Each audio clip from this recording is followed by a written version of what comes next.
ஆராதனை. ஹல்லேலூயா, ஹல்லேலூயா. மரியே வாழ்க. இயேசு கிறிஸ்துவில் பிரியமுள்ள சகோதர சகோதரிகளே, நமது வாழ்க்கையில திடீரென்ற காரியங்கள் நடைபெறுகிறது. நாம் நினைக்காத காரியங்கள் அல்லது நாம் எதிர்பார்க்காத தீமைகளோ அல்லது இழப்புகளோ ஒரு சில வேளைகளில விபத்துக்களும் மரணங்களும் கூட நிகழ்கிறது. வாழ்க்கையில ஏன் எதற்கு என்று நாம் பல வேளைகளில் நாம் புலம்புகிறோம் அல்லது கடவுளே இப்படி செய்தார் என்று நாம் நினைக்கிறோம். இஸ்ராயல் மக்கள் வாழ்க்கையில் கூட இதே நிலைகள் தான் ஏற்பட்டது. கடவுள் அவர்களை எல்லா இனங்களுக்கும் மேலாக அன்பு செய்தார். ஆண்டவர் எல்லா இனங்களுக்கும் மேலாக அவர்களை அன்பு செய்தார். அவர் ஒரு சிறிய இனமாக இருந்ததால் கடவுள் அவர்களை விசேஷ விதமாய் அன்பு செய்தார். சொல்றாரு, நான் எல்லா மக்களினை விட உங்களை நான் தேர்ந்தெடுத்து அன்பு செய்தேனே, உங்களை நான் தேர்ந்தெடுத்து அன்பு செய்தேனே. ஆனால் கடவுள் காட்டிய அன்புக்கு அவர்கள் அதன்படி வாழ தகுதியற்றவர்களாய் போனார்கள். நம்மோட சொல்றோம்ல, நான் உனக்கு எவ்வளவு அன்பு காட்டினேன், நான் உனக்கு எவ்வளவு பண்ணேன், ஆனால் எனக்கு இப்படி பட்டைய இந்த மாதிரி நீ செய்வேன் நான் நினைக்கல. ஒரு சில நேரத்தில் நம்ம பிள்ளைங்களை கூட நம்ம திட்டமில்ல, நான் உனக்கு எவ்வளவு பாடுபட்டு உனக்காக நானும் அப்பாவும் எவ்வளவு கஷ்டப்பட்டு காரியங்கள்லாம் செஞ்சோம், ஆனா நீ இப்படி செஞ்சிட்டிய, நீ இந்த மாதிரி காரியத்தை செஞ்சுட்டு வந்திருக்கிறையே என்று நாம் திட்டுகிறோமே. ஆனால் கடவுள் இஸ்ராயல் மக்களை குறித்து அவர் ஒருபோதும் அவர் வேதனைப்பட்டதில்லை. காரணம் அவர் மீது இருந்த அன்பு. அவர்களை அவர் அன்பு செய்தார், அவரே தேர்ந்தெடுத்தார். ஆனால் அவர்கள் வாழ்க்கையிலே அவர்களாக தீமையை வருவித்துக் கொண்டார்கள், அவர்களாக துன்பங்களை வருவித்துக் கொண்டார்கள், அவர்களாகவே அடிமைத்தனத்திற்கு உள்ளாவதற்கு அவர்கள் காரணமானார்கள். அமர்வுக்குரியவர்களே, பல வேளைகளில் நாம் கடவுளை விட்டு தூர போகின்ற பொழுது, நாம் கடவுளுடைய கட்டளைப்படி வாழாத பொழுது அல்லது கடவுளின் வார்த்தைப்படி நாம் வாழாத பொழுது நாமே நமக்கு துன்பத்தை வருவித்துக் கொள்கிறோம், நாமே நமக்கு தீமைகளை வருவித்துக் கொள்கிறோம், நாமே நமது வாழ்க்கையில் ஏற்படுகின்ற பல்வேறு விதமான தீமைகளுக்கும் நோய்களுக்கும் காரணமாய் நாம் மாறிவிடுகிறோம். கடவுள் ஒருபோதும் தீமைக்கு காரணமாய் இருப்பதில்லை. கடவுள் ஒருபோதும் அவர் நமது துன்பத்திற்கு காரணமாய் இருப்பதில்லை. அவர் நாம் அழணும், நம்ம துன்பத்தில் இருக்கணும், வேதனையோடு இருக்கணும், நோயோடு இருக்கணும், கஷ்டத்தோடு இருக்கணும் அப்படின்னு கடவுள் விரும்புவதில்லை. அவர் நம்மை படைத்தவர், அவர் அப்பா. எந்த ஒரு தகப்பனும் தன் பிள்ளைகள் வேதனைப்படணும், கஷ்டப்படணும், துன்பப்படணும், அழுதுகிட்டு இருக்கணும், நாசமா போகணும் அப்படின்னு எந்த ஒரு தகப்பனும் விரும்புவதில்லை. நம் கடவுள் விண்ணக தந்தை. நம் தந்தைகளை விட நம்மை பெற்றெடுத்த நம் பெற்றோர்களை விட அவர் அன்புள்ள தந்தை. ஏனென்றால் அவர் நம்மை படைத்தவர். அவர் நம்மை அன்பு செய்தால் நம்மை படைத்திருக்கிறார். அதான் புரியுது. அகஸ்தீனர் சொல்வாரு, கடவுள் நம்மை எதற்கு படைத்தார் என்றால் அவர் நம்மை அன்பு செய்ததால் நம்மை படைத்திருக்கிறார். கடவுள் நம்மை அன்பு செய்கிறார். அவர் நம்மை அன்பு செய்வதால் தான் இந்த உலகத்திற்கு அவர் நம்மை அனுப்பி இருக்கிறார். எனவே பெற்றோர்களே, உங்கள் குழந்தைகள் உங்கள் குழந்தைகள் அல்ல, அது கடவுள் குழந்தைகள் உங்களிடம் ஒப்படைக்கப்பட்டிருக்கிறார்கள். ஒரு சில வேலைகள் எல்லாம், ஒரு சில மரணங்கள் நிகழ்கின்ற பொழுதெல்லாம், ஒரு சில இழப்புகள் நிகழ்கின்ற பொழுதெல்லாம் ஒரு சிலருடைய மனநிலையெல்லாம் மாறிடுது. ஒரு சில மனநிலைகள் மாறிடுது. ஒரு சில வேலைகளில கருவிலே ஒரு சில குழந்தைகள் மரணத்தை அவர் சந்திக்க நேரிடும், அல்லது கருவிலே ஒரு சில குழந்தைகள் ஒரு சில காரணங்களால் அந்த கரு அவனது அதுவாக கலைந்துவிடும். அப்பொழுதெல்லாம் அவர்கள் கடவுளை சபிப்பதை நான் நேரடியாக பார்த்திருக்கிறேன். கடவுளோடு ஒப்புரவாவதற்கு அவர்கள் மனம் விரும்புவதில்லை. எதையோ பெரிதாக இழந்து விட்டதை போல. ஆனால் அவர்களுக்கு தெரிவதில்லை, குழந்தை என்பது கடவுள் கொடுக்கிற ஆசீர்வாதம். அது கடவுளுடைய குழந்தை. உங்களுடைய குழந்தை நீங்க இழப்பது உங்களுடைய குழந்தை அல்ல, அது கடவுளுடைய குழந்தை. என்னுடைய குடும்பத்திலே கூட அந்த ஒரு நிகழ்ச்சியை நான் பார்த்திருக்கிறேன். கடவுள் கொடுக்க விரும்புவதை யாராலும் தடுக்க முடியாது. அதே வேளையில கடவுள் உங்களுக்கு ஒரு காரியம் இல்லை என்று நினைத்தால் நீங்கள் என்ன நினைத்தாலும் அதை நீங்கள் வைத்துக் கொள்ள முடியாது, பெற்றுக்கொள்ள முடியாது. அன்புக்குரியவர்களே, கடவுள் கொடுக்க விரும்பினால் அவர் கொடுப்பார். அது எந்த சக்தியும் எந்த சூழ்நிலையும் தடுக்க முடியாது. ஒருவேளை ஒரு சில காரியங்கள், ஒரு சில தீமைகள் அல்லது ஒரு சில நபர்கள் அல்லது ஒரு சில காரியங்கள் உங்கள் வாழ்க்கையை இருக்கக்கூடாது, அது வேண்டாம் என்று கடவுள் தீர்மானித்திருந்தால் நீங்கள் என்னதான் முயற்சி எடுத்தா கூட அது உங்க வாழ்க்கையில தங்காது, நிற்காது, நிலைக்காது. நீங்கள் அதை குறித்து புலம்புவதோ வேதனைப்படுவதோ அழுவதோ அது பயனற்றது. அன்புக்குரியவர்களே, கடவுள் எடுத்தது எடுத்ததாகவே இருக்க வேண்டும். யோபு சொன்னாரே, அவர் கொடுத்தார், அவர் எடுத்துக்கொண்டார். அவர் கொடுத்தார், அவர் எடுத்துக்கொண்டார். அதற்கு பின்பு கடவுள் இந்த காரிய வழியாக அவர் எனக்கு பெரிய காரியங்களை செய்வார் என்ற நம்பிக்கையோடு இருப்பவர்கள் டபுள் மடங்கு ஆசீர்வாதத்தை பெறுவாங்க. எனக்கு தெரிந்த ஒரு குடும்பம் பெங்களூரில், நான் பெங்களூரில் இருந்த அந்த 7 வருடங்கள் இப்பொழுது வரை அவ்வளவு அன்பு செய்வார்கள். எந்த ஒரு வேலை என்றாலும், எந்த காரியத்தை கொடுத்தாலும் முதலாளாக இருப்பார்கள். அப்படிப்பட்ட ஒரு அன்பு குடும்பம் கடவுள் எனக்கு கொடுத்திருந்தார். அதேமாதிரி குருக்கள் வருகிறார் என்றால் அவர்களுக்காக என்ன காரியங்கள் செய்வதென்றாலும் தங்களுடைய எல்லா வேலையும் விட்டுவிட்டு அவ்வளவு பாதுகாத்துக் கொள்வார்கள், பராமரித்துக் கொள்வார்கள். அல்லது என்னை சார்ந்தவர், எனது நண்பர்கள் யாராவது பெங்களூருக்கு போறாங்க, அவர்களுக்கு இந்த ஒரு வேலை செய்யணும் அப்படின்னா, அல்லது இதை செய்ய வேண்டும்னா, அவர்கள் ஏன் எதற்கு என்று கேள்வி கேட்க மாட்டார்கள்.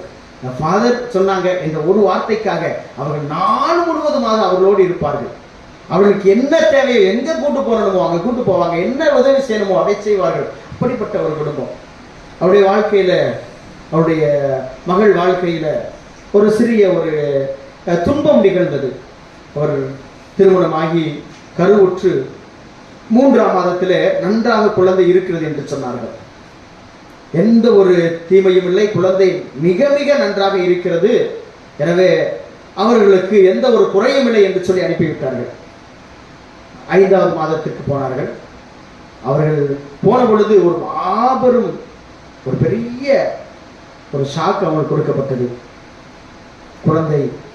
குழந்தையானது சரியான வளர்ச்சியில் இல்லை, கழுத்திலே அந்த கொடி சுற்றி இருக்கிறது, இந்த குழந்தை பிறப்பதே மிக கடினம், அப்படி ஒருவேளை இந்த குழந்தை பிறந்தால் அந்த தாயின் உயிருக்கு ஆபத்து என்று சொன்னார்கள்.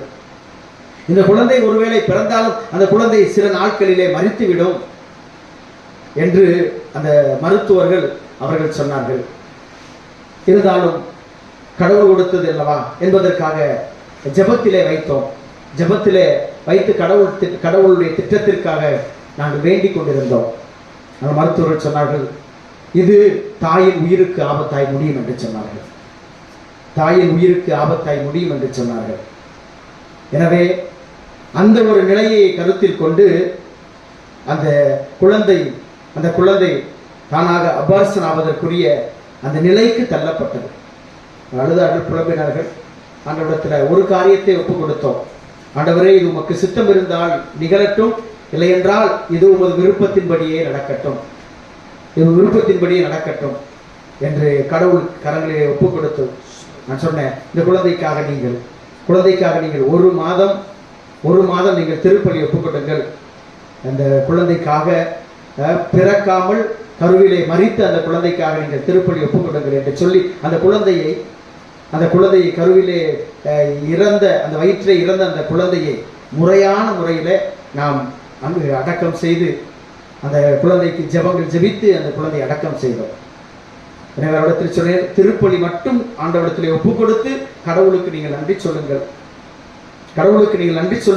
கடவுள் உங்களுக்கு இன்னும் பெரிய ஆசீர்வாதத்தை கொடுப்பார் என்று நான் சொன்னேன். கடவுள் மீது நம்பிக்கை வைத்தார்கள். மருத்துவர்கள் சொன்னபடி அவர்கள் ஒரு சில மருந்து மாத்திரைகளை எடுத்துக்கொண்டார்கள். அவர்கள் சொன்ன காலத்திற்காய் காத்திருந்தார்கள். ஜெபத்திலே ஒவ்வொரு நாளும் கணவன் மனைவியாக இணைந்து அவர்கள் ஜெபித்தார்கள். கடவுளுக்காக இந்த ஒரு குழந்தையை ஒப்பு கொடுக்க வேண்டும் என்ற எண்ணம் அவர்களுக்கு இருந்ததாம். அந்த சகோதரியினுடைய கணவர் ஒரு இந்து சகோதரர். அவர் கன்வெர்ட் ஆகி மனம் மாறி அவர் நான் தான் ஞானஸ்தானம் கொடுத்தேன், நான் தான் திருமணம் நிகழ்த்தி வைத்தேன். அவருடைய உள்ளத்தில் ஒரு ஆசை இருந்ததாம். நமக்கு பிறக்கிற குழந்தையை ஒன்று நாம் கடவுளுக்கு ஒப்புக் கொடுக்க வேண்டும் என்று. நான் மரித்த குழந்தை என்பது ஒரு பெண் குழந்தை, மரித்த குழந்தை. அவர் ஆண்டவரிடத்திலே சொன்னார். ஒரு இந்து சகோதராக இருந்தவர் மனமாறி கடவுளுடைய இந்த அன்பை பெற்ற அந்த சகோதரர் சொன்னார், கடவுளுடைய திட்டத்தின்படி ஃபாதர் நாங்கள் ஏற்றுக்கொள்கிறோம், அவர் மீது நாங்கள் நம்பிக்கை வைக்கிறோம் என்று சொல்லி அவர்கள் கடவுளிடத்தில் ஜெபித்தார்கள். கடவுள் அடுத்த 3 மாதங்களிலே அவர்களுக்கு ஒரு மாபெரும் அற்புதத்தை செய்தார். அவர்களுக்கு இப்பொழுது இரட்டை குழந்தை கருவில் இருக்கிறது. இரட்டை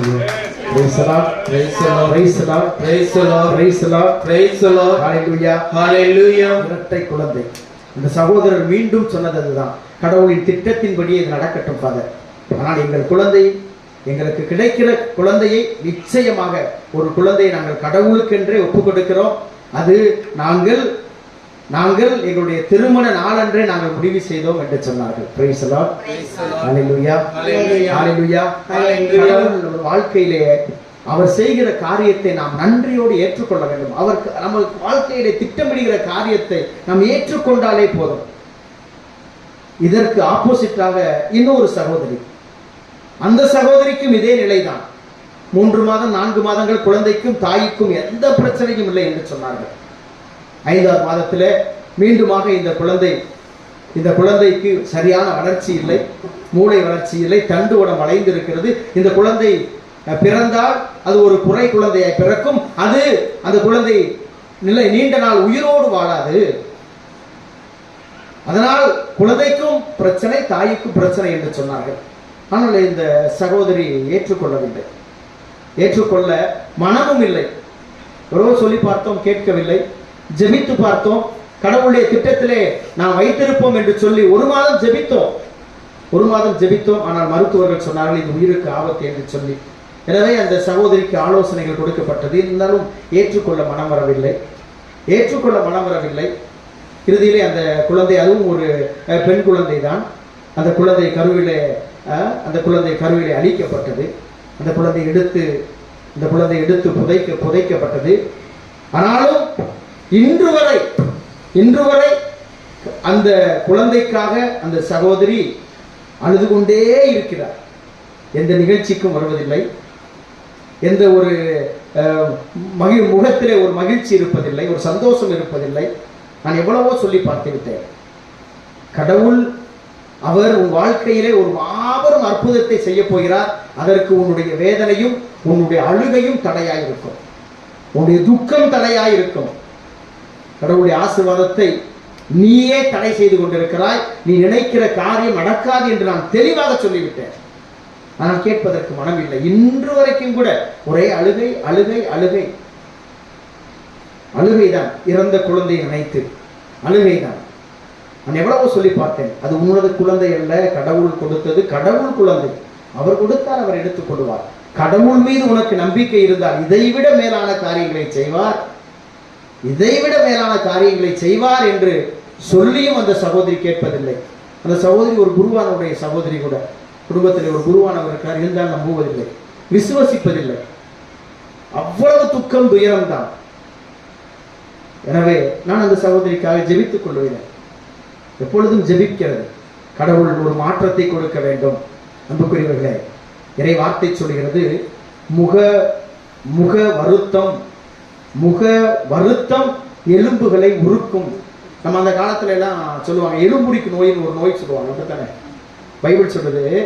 யாருக்கு அந்த நோய் வரும்னா, எப்ப பார்த்தாலும் துன்பத்தோடு, எப்ப பார்த்தாலும் வேதனையோடு, இழந்ததை நினைத்தே துக்கத்தோடு துயரத்தோடு வாழ்கிறவர்கள் வாழ்க்கையில கடவுள் ஆசீர்வாதம் வராது.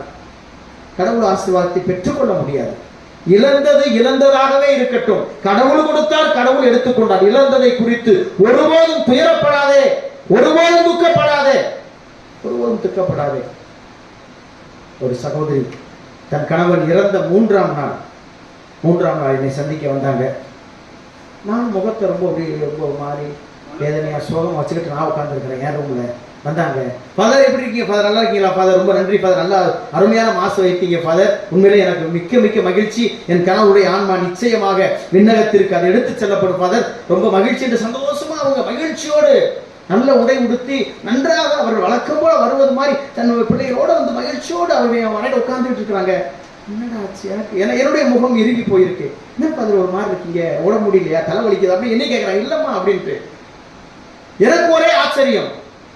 தன் பிள்ளைகள் எல்லாம் அவங்க அனுப்பிட்டு அதுக்கு சகோதரத்தை கேட்டேன், எப்படி மகிழ்ச்சியா இருக்கிறீங்க, எப்படி சந்தோஷமா இருக்கீங்க? எனக்கு 2 பெண் குழந்தைகள். கடவுள் என்னை நம்பி அவர்களை ஒப்படைத்திருக்கிறார், அவர் கொடுத்திருக்கிறார். அந்த பிள்ளைங்களுக்காக நான் வாழணும், அந்த பிள்ளைங்க மகிழ்ச்சியா இருக்கணும். நான் அழுதால் அவர்கள் அழுவார்கள், நான் துக்கத்தோடு இருந்தால் என் பிள்ளைகள் துக்கத்தோடு இருப்பார்கள். நான் வேதனையோடு வீட்டிலே முடங்கி வேலைக்கு போகாமல் நான் இருந்தால் என் பிள்ளைய சாப்பிட முடியாது. என் பிள்ளைங்க காலேஜுக்கு போற பிள்ளையும் ஸ்கூலுக்கு போற பிள்ளையும் நிம்மதியா இருக்க முடியாது. எனவே கடவுள் அவர்களை இனிமேல் நான் பார்த்துக் கொள்ள வேண்டும் என்ற முழு பொறுப்பை என்கிட்ட கொடுத்திருக்காரு ஃபாதர். என் பிள்ளைங்களுக்காக நான் வாழணும்ல, அவர் என்னிடத்திலே கணக்கு கேட்பார் அல்லவா. என் பிள்ளைகள் எனக்கு முக்கியம் ஃபாதர். இறந்தது இறந்தது தான், அவர் திரும்பி வரப்போறதில்லை, அவர் திரும்பி வரப்போறதில்லை. இருந்த பொழுது கூட அவர் என்ன செய்ய முடியுமோ அதைத்தான் அவர் அதை விட இன்னும் மேலானதை செய்வதற்கு கடவுள் எங்களுக்கு ஒரு சக்தியை கொடுப்பார் என்ற மகிழ்ச்சியோடு சொன்னாங்க. ஃபாதர், என்னுடைய கணவருக்காக நான் ஒவ்வொரு வெள்ளிக்கிழமையும் திருப்பலி ஒப்புக் கொடுக்கிறேன் ஃபாதர் அப்படின்ட்டு ஒரு வருடத்திற்கு மாதத்தில் ஒவ்வொரு வெள்ளிக்கிழமையும் திருப்பலி ஒப்புக் கொடுப்பதற்காக என்னிடத்திலே அவர்கள் வந்து அந்த திருப்பலி காணிக்கையை கொடுத்து விட்டு சென்றார்கள். நவம்பர் மாதம் வந்த பொழுது தன் கணவருக்காக அந்த நவம்பர் மாதத்தின் 30 நாட்களாக, அந்த கிரகோரியன் மாசம் 40 திருப்பலி வைப்பாங்க. ஆனால் அந்த சகோதரி அந்த 30 நாளும் தன் கணவருக்காக நன்றி பலி ஒப்பு கொடுத்தார்கள். அன்புக்குரியவர்களே, மகிழ்வார்ந்த உள்ளம் உடல் நலம் அளிக்கும் மருந்து. சரி, வாட்டமுற்ற மனநிலை எலும்பையை குறிக்கும். அதுக்குள்ள இறைவார்த்தை எடுத்துட்டார். பிரைஸ் லார்ட், ஹalleluya, ஹalleluya, ஹalleluya. ஒரு மாதம், ஒரு வருடம் முடிந்தது. ஒரு வருடம் முடிந்து அந்த வருட திருப்பலி எவ்வளவு சிறப்பான முறையிலே அவர்கள் கொண்டாடினார்கள். அவருடைய மகள் 3ஆம் ஆண்டு அந்த கல்லூரியை முடித்தது. அத்தனை நாள் வரைக்கும் அந்த பிள்ளை என்றால் யாருக்கும் தெரியாமல் இருக்கும். இன்டர்வியூ, அந்த கேம்பஸ் இன்டர்வியூ வைப்பாங்க. 3ஆவது இடத்துல ஒரு பெரிய கம்பெனியால் அந்த மகள் தேர்ந்தெடுக்கப்பட்டார்.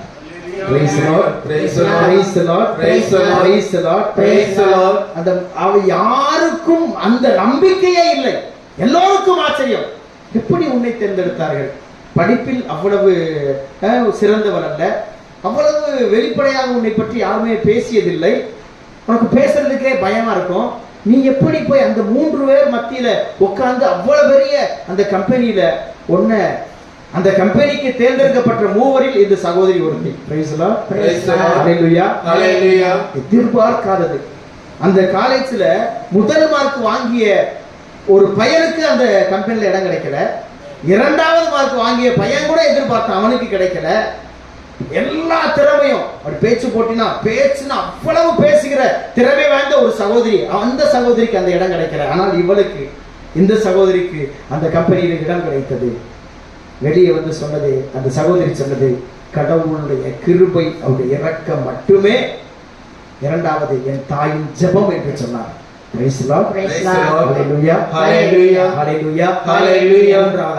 எங்க அப்பா மோட்சத்திலிருந்து எங்களுக்காக ஜெபிச்சுக்கிட்டு இருக்காரு. அவருடைய ஜெபம், அவர் விண்ணகத்திற்கு அவர் போனதுனால தான் இந்த ஆசீர்வாதம் எங்களுக்கு கிடைத்தது. அன்புக்குரியவர்களே, நம்பிக்கையை பாருங்கள். கடவுள் மீது நாம் நம்பிக்கை வைப்போம், அவருடைய இரக்கத்தின் மீது நம்பிக்கை வைப்போம், அவருடைய அருளின் மீது நம்பிக்கை வைப்போம். நம்மிடம் அவர் ஒன்றை எடுக்க நினைத்தால் அவர் எடுப்பதை யாராலும் தடுக்க முடியாது. அவர் ஒன்றை கொடுக்க நினைத்தால் அவர் கொடுப்பதை யாராலும் தடுக்கவும் முடியாது. எனவே நாம் கடவுளுக்குரியவர்களை வாழ வேண்டும். இன்னைக்கு முதல் வாசகத்துல பாரூக்கு சொல்றாரு, 10 வகையான பாவத்தை குறித்து சொல்றாரு. 10 பாவம். நீங்க ஏன் நம்ம வாழ்க்கையே இப்படி போச்சு? நாம ஏன் நம்மளாம் பாலும் தேனும் பொழியிற நாட்டுல வாழ வேண்டியவங்க எங்க போய் கிடக்கிறோம்? பாபிலோன்ல போய் கிடக்கிறோம், அடிமைகளாய் கிடக்கிறோம். ராஜாக்களா இருக்கிறவங்க, ராணிகளா இருக்கிற நம்ம பாலும் தேனும் பொழிகிற நாட்டுல இருக்கு. என்ன வளம் தான் அந்த நாட்டுல இல்ல? நீர் வளம், நிலவளம், எல்லா வளங்களும். யூப்ரட்டிஸ் நதி அந்த பாயிர அந்த நதி ஓரத்துல தான் பொன் விளைகிற பூமியாது. அப்ப கானான் தேசத்திற்குள்ள ஓடின அந்த ஆறு ஓடிய அந்த பகுதியில் என்ன விளைஞ்சான்? தங்கம் விளைகிற பூமியில கடவுள் வச்சிருந்தாரு. பாலும் தேனும் பொழிகிற நாடுனா என்ன அர்த்தம்? அவ்வளவு விவசாயத்திலே சிறந்த ஒரு நாடு. கடவுள் அப்படிப்பட்ட நாட்டை கொடுத்தாரு. அதை கெடுத்தவர்கள் யாரு? இஸ்ராயேல் மக்கள். இழந்து விட்டார்கள். கடவுள் நமக்கு எத்தனையோ ஆசீர்வாதத்தை கொடுத்தாரு. இழப்பதற்கு நாம் தான் பல வேளைகளிலே காரணமாய் இருக்கிறோம். இன்னைக்கு பாரூக் இறைவாக்கினர் சொல்றார், 10 காரியத்தை சொல்றாரு. அதை பார்த்தீங்கன்னா முதல் வாசகத்துல நாம் கடவுளுக்கு எதிராக நாம் வாழ்ந்தோம், அவருடைய கட்டளைகளுக்கு எதிராக நாம் நடந்தோம், அவருடைய வார்த்தைகளை நாம் கீழ்ப்படியவில்லை. எனவே நம் வாழ்க்கையில இத்தனை துன்பங்கள், துயரங்கள், வேதனைகள், பாலும் தேனும் இருக்கிற கிடைக்கிற நாட்டில் இருக்க வேண்டிய நாம் பாடுள்ள அடிமையாய் கிடைக்கிறோம், ஒன்றுமில்லாமல் கிடைக்கிறோம், சாப்பாட்டுக்கு வழி இல்லாம கிடைக்கிறோம். சாவு நம்ம எப்பொழுதும் கண்முன் இருக்குது, நமக்கு முன்னாடியே செத்துக்கிட்டு இருக்கிறாங்க, நமக்கு என்று கையில ஒண்ணும் இல்ல, வெறுமையா இருக்கிறோம், வீடு இல்ல, நிலம் இல்ல. அப்ப நம்ம வாழ்க்கையில் எல்லாவற்றையும் இழந்துட்டோமே. காரணம் என்ன? நாம் செய்த பாவம், நாம் செய்த குற்றம். கடவுளுக்கு நாம் செவிசாய்க்கவில்லை, அவருடைய கட்டளையின்படி நடக்கவில்லை, அவருடைய கட்டளையை மீறினோம், கடவுளுடைய வார்த்தையை மீறினோம், அந்நிய தெய்வங்களை நாம் நம்பினோம், அந்நிய தெய்வங்களை நம்பினோம். அதுதான் நாம் செய்த தவறு என்று 10 விதமான பாவத்தை குறித்து சொல்லுகிறார். நாம் அன்புக்குரியவர்களே, இன்னைக்கு இயேசுடைய உள்ளம் கூட அப்படித்தான் வருந்தி போயிருக்குது, வருந்தி போயிருக்குது.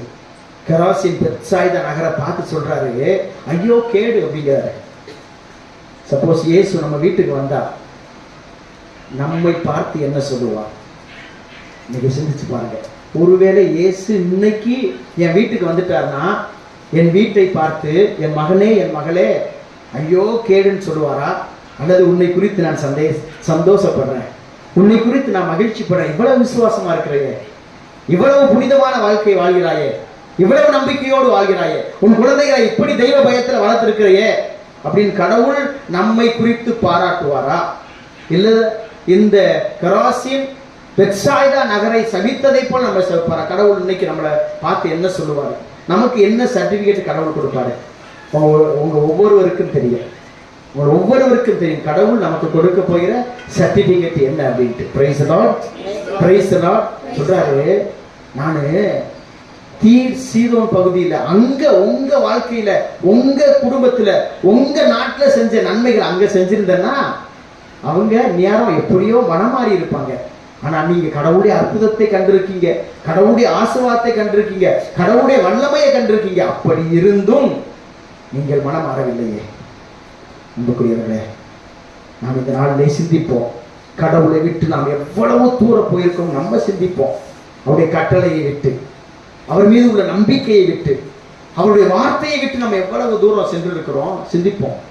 அப்ப பைபிள் வாசிக்காத நாள் எல்லாம் ஒவ்வொரு நாளும் ஒவ்வொரு அடியா நம்ம கடவுளை விட்டு நம்ம தூரம் போய்கிட்டு இருக்கோம், அவர் போகல. அப்ப ஒரு நாள் நான் பைபிள் வாசிக்கிறேன்னா கடவுளை விட்டு ஒரு அடி நான் தள்ளி போறேன். அப்ப யோசித்து பாருங்க, எத்தனை நாள் நான் பைபிள் வாசிக்கல, எத்தனை நாள் என் பிள்ளைங்க பைபிள் வாசிக்கல, எத்தனை நாள் நான் கடவுளுடைய வார்த்தையை வாசிக்கிறேன். அப்ப கடவுளுடைய வார்த்தையை வாசிக்காத நாளெல்லாம் கடவுளை விட்டு ஒரு அடி நானே பின்வாங்கி போறேன். அப்படியே கடவுளை விட்டு தூரமாய் போன ஊதாரி மைந்தன் தந்தையிடம் இருந்து தூரமாய் அவன் போனான். தந்தை வீட்டை விட்டு விரட்டினாரா? இல்லையே. வீட்டை விட்டு அவன் வெளியே போனதால் எல்லாவற்றையும் இழந்தான். பிச்சைக்காரனா மாறினான், பன்றிகளோடு வாழ்ந்தான், எல்லாவற்றையும் இழந்தான். கடைசியில சாப்பிட கூட வழி இல்லை. அவன் சொல்றான், எனக்கு எங்க அப்பா வீட்டுல விதவிதமா சோறு, ஒவ்வொரு நாளும் விருந்து நடக்குது, ஆனா இங்க எனக்கு பன்றைக்கு கூட கிடைக்கிற அந்த நெற்றுக்கள் கூட எனக்கு கிடைக்கல. நெற்றுக்கள் கூட நான் இப்படி அப்படின்னு 10 பேர் வந்து நிற்பாங்க, நான் இப்ப பன்னியோட இருக்கிறேன். அப்ப தந்தையை விட்டு போன மகன் வாழ்க்கை அதுதான். நாமும் கடவுளை விட்டு அப்ப ஜெபிக்காத பொழுது நாம் 10 அடி தள்ளி போறோம். குடும்ப ஜெபம் இல்லைன்னா நாம் நமது குடும்பம், நமது பிள்ளைகள் கடவுளை விட்டு 10 அடி தள்ளி போறோம். ஜெபமாலை ஜெபிக்கலைன்னா அது 20 அடியா மாறிடும். இப்ப ஜெபமாலை மாதத்தில் இருக்கிறோம், அப்படித்தானே? ஆமா. ஜெபமாலை ஜெபிக்காமல் நாம் நமது நாளை முடித்தால் அது உண்மையான கடவுளுக்குரிய பிள்ளைகள் அல்ல, மாதாவின் பிள்ளைகள் அல்ல. சரியா? எத்தனைதான் வேலை இருந்தாலும், எவ்வளவுதான் கஷ்டம் இருந்தாலும், எவ்வளவுதான் உடம்புல டயர்ட் இருந்தா கூட 8 மணிக்கு 8:30க்கு 9 மணிக்கு 9:30க்கு பார்க்கிற சீரியலை பார்க்காம தூங்குறது இல்லை. ரொம்ப பேர் சிரிக்கிறீங்க. பெங்களூர்ல ஒரு சகோதரி அவ்வளவு, ஐயோ என்னால முடியல, மாத்திரை போடுவாங்க, ஸ்கூல்ல இருந்து வருவாங்க, வந்த உடனே அவ்வளவு டயர்டு, அப்படி டயர்டா படுப்பாங்க. படுக்கின்ற பொழுதே ஒரு டிவி ஆன் பண்ணிட்டு தான் படுப்பாங்க. டிவி ஆன் பண்ணிட்டு தான் படுப்பாங்க. நான் கேட்பேன், டிவி ஆன் பண்ணிடுறீங்க, தூங்குறீங்க, டயர்டாக இருக்கீங்க, எதுக்கு அந்த டிவி? இல்லை, அப்படியே அந்த சீரியலை கேட்டு அட்லீஸ்ட் பார்க்கட்டா கூட கேட்டுக்கிட்டே தூங்கிடுறேன். நேற்று நான் அதை மிஸ் பண்ணிட்டேன், என்னமோ ஆச்சான். நேற்று அவன் கத்தியை எடுத்து அப்படியே குத்துறது மாதிரி வந்துச்சு. அவன் குத்துனானா இல்லையான்னு எனக்கு இன்னைக்கு நேற்று ஃபுல்லாவே எனக்கு மைண்ட்ல ஓடிக்கிட்டே இருந்துச்சு.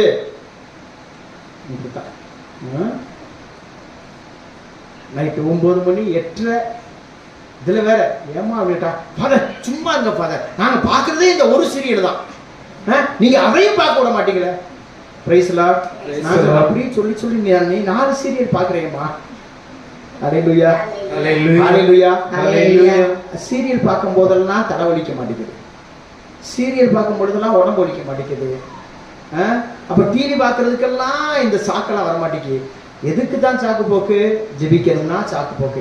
சாமி, நான் ஜெபமாலையை ஜெபிக்க ஆரம்பிச்சாலே தூக்கம் தூக்கமா வருது. என்ன வருது? நம்ம பைபிள் எடுத்தாலே தூக்கம் வருது, ஜெபமாலை ஜெபிச்சாலே தூக்கம் வருது. Price the Lord. Praise the Lord. Hallelujah hallelujah. TV பார்த்தா தூக்கம் வரதில்லை, டிவி பார்த்தா அசதியா இருக்கிறது இல்லை. டிவி பார்க்கும்போது மட்டும் ஃபோன் வந்தா கட் பண்ணிட்டு சைலண்ட்ல வச்சிடுறது. ஜெபிக்க ஆரம்பிச்சோம்னா மொபைல் ஃபோன் வந்தா அரவிந்த மரியே சொல்லிக்கிட்டே இருடி அரவிந்த மரியே வாங்க சொல்லு, என்னது? பரலோகத்துக்கு எங்கள் பிதாவே அப்படின்னு நான் வச்சுக்கேன். பாதி இது அப்படியே ஓடிடும். Praise the Lord. Praise the Lord. Hallelujah hallelujah hallelujah hallelujah. கடவுளுடைய நேரத்தை நாம் திருடுகிறோம், கடவுள் நமக்கு கொடுத்த ஆசீர்வாதத்துக்கு நாம் தடையா இருக்கிறோம். அப்ப நாம் இறை வார்த்தை வாசிக்காத பொழுது, ஜெபிக்காத பொழுது, குடும்ப ஜெபம் இல்லாத பொழுது, ஜெபமாலை ஜெபிக்காத பொழுது நாம் கடவுளை விட்டு தூர போய்கிட்டே இருக்கிறோம். போயிட்டு என்ன சொல்றோம்? ஆண்டவரே, நீங்க என்ன கண்ணா பார்க்க மாட்டேங்க. இந்த இங்க இருக்கிற மரம் தெரியும், அந்த ரோட்டுக்கு அங்கிட்டு இருக்க மரம் எனக்கு தெரியுமா? தெரியாது தெரியாது. அப்ப என்ன சொல்றது? ஆண்டவரே உங்க கண்ணு இல்லையா? நான் கத்துறேனே. இங்க இருந்து கத்துனா பாலாஜி பவன்ல இருக்கிற ஆளுக்கு எப்படி கேட்கும்? நான் கத்திக்கிட்டே இருக்கேன். நான் அவரை விட்டு தூர போயிட்டு, அவர் என் கூக்குரலை கேட்கவில்லை, அவர் என் கண்ணீரை பார்க்கவில்லை, அவர் எனக்கு உதவி செய்ய இறங்கி வரவில்லை அப்படின்னு நம்ம என்ன செய்யறோம்? நம்ம இருக்கிறோம். அவரால் நம்மை மீட்க முடியாதவர் கையெல்லாம் குறுகல. ஆண்டவர் என்ன சொல்றாரு? என்னுடைய அரண்மனை, நான் அமர்கிற அரியணை எதுவாம்? விண்ணகமா? கால்மனை பூமியா? இப்ப பாருங்க, கடவுள் அங்க உட்கார்ந்துருக்க, அவர் கால் எங்க இருக்குதான்? பூமியில இருக்கு. அப்ப அவர் கால் எவ்வளவு பெரியது பாருங்க. அவர் கை மானத்துல உட்கார்ந்து இருக்கிறவருடைய கை எங்க வரைக்கும் நீடுதான்? பூமியில் இருக்கிற நம்ம அப்படியே தூக்குறாராம். அப்ப அவர் கை குறுகியதா? அவர் கால் குறுகியதா? அவர் மனசு குறுகியதா? இல்லையே. 10,000 கோடி சூரியனை விட அவர் கண்கள் ஒளிமிக்கவர். அவர் கண்கள் எப்படிப்பட்டதா? ஒளிமிக்கவர். அப்ப நம்ம பார்க்காம இருப்பாரா? பார்த்துக்கிட்டே இருப்பார்ல. ஒளி, இந்த சூரியன் இந்த வெயிலே தாங்க முடியல, அதை விட 10,000 சூரிய ஒளி கொண்டது. Praise the Lord. Praise the Lord. Praise the Lord. Praise the Lord. அவர் ஒளியின் தேவன், அவர் ஒளியை கொடுத்தார். சூரியன் நல்ல ஒளி கொடுப்பது. நமக்கு ஒளி கொடுப்பது எது? கடவுள். சூரியன் அல்ல. Praise the Lord. Praise the Lord. Hallelujah hallelujah. கடவுள் முதலில் எதை படைத்தார்? ஒளியைத்தான் படைச்சார், சூரியனை படைக்கல. Praise the Lord. Praise the Lord. சூரியன் இல்லாத பொழுது என்ன கிடைச்சிச்சு? முதல்ல ஆண்டவர் எதை படைத்தார்? அப்ப ஒளிக்கு காரணம் சூரியனா கடவுளா? கடவுள். ஒளிக்கு காரணம் சூரியன் இல்ல. சூரியன் ஒளியை கொடுக்கல, நிலா ஒளியை கொடுக்கல, கடவுள் ஒளியாக இருக்கிறார். கடவுள் ஒளியை கொடுக்கிறார். எல்லாவற்றையும் படைச்சிட்டு கடைசியாக ஆண்டவர் என்ன படைக்கிறாரு? இரவை ஆள பகலவனையும், பகலை ஆள்வதற்கு அவர் சூரியனை படைத்தார். பகல்ல இரு அப்படின்னு. அப்ப கடவுள் கொடுத்த ஒளியை வாங்கித்தான் சூரியனை நமக்கு ஒளி கொடுக்குது. Price the Lord. Praise the Lord. Praise the Lord. Praise the Lord. கடவுள் ஒளியை படைத்தார். எனவே அவருடைய ஒளியிலே வாழ்வோம். இருளை நாம் தூக்கி போடுவோம். இருளுக்குரிய காரியங்களை வாழ்க்கையிலிருந்து விளக்குவோம். கடவுளுடைய வார்த்தையின்படி வாழ்வோம். அவருடைய திரு சித்தத்தின்படி வாழ்வோம். நாமும் நமது பிள்ளைகளும் கடவுளுக்குரியவர்களாய் வாழ்வோம். கடவுளுக்குரியவர்களாய் வாழ்வோம். கடவுளுடைய தெய்வ பயத்திலே நம் பிள்ளைகளை வளர்ப்போம். இறை வார்த்தையை ஒவ்வொரு நாளும் வாசிக்க வைங்க. அவன் ஸ்கூலுக்கு போகிறது முன்னாடி, காலேஜுக்கு போகிற முன்னாடி, வேலைக்கு போகிற முன்னாடி இறை வார்த்தையை பைபிளை வாசித்துட்டு போக சொல்லுங்க. ஒரு சகோதரி சொன்னார், ஃபாதர், நான் எவ்வளவோ பயப்பட்டேன், எங்கள் வீட்டில் எவ்வளவோ திட்டுனாங்க, இந்த மாதிரி இந்த சகோதரரை போய் இவரை போய் இந்த முஸ்லிம் சகோதரரை போய் நீ திருமணம் பண்ணிக்கிறையே அப்படி என்று எவ்வளவோ சொன்னாங்க ஃபாதர். ஆனால் இன்னைக்கு நானே கடவுள் அவரை கொடுத்ததற்காக நன்றி சொல்றேன். அவர் ஒரு நாள் கூட இறைவார்த்தை வாசிக்காமல் வீட்டை விட்டு அவர் வேலைக்கு சென்றதே இல்லை. வந்தவுடன் வெளியிலே அவர் தனது ஷூ எல்லாம் கழட்டி வச்சுட்டு காலை கையை கழுவி விட்டு நேரடியாக அவர் ஜெப அறைக்கு சென்று மீண்டும் ஒரு இறைவார்த்தையை வாசித்து விட்டு தான் எங்கள்கிட்ட பேசுவாரு. எவ்வளவு ஒரு விசுவாசம்! கத்தோலிக்க பரம்பரையிலே பிறந்து கத்தோலிக்க விசுவாசத்திலே வளர்ந்த நமக்கு எத்தனை விசுவாசம் இருக்கிறது! கடவுளை விட்டு நாம் தூரச் செல்கிற நாட்களை குறைத்து அவரை நோக்கி அணுகி வருவோம். கடவுளை நோக்கி அணுகி வருங்கள், அவரும் உங்களை இறைவார்த்தை சொல்லுதில்லை, அவரை அணுகி வருவோம். எனவே இந்த திருப்பலியிலே தொடர்ந்து அதற்குரிய ஆசீர்வாதத்தை கேட்போம். இறைவன் நம் ஒவ்வொருவரையும் அவருடைய இரக்கத்தினால் அவருடைய திரு அன்பினால் நிரப்புவாராக. ஆமென். காணிக்கை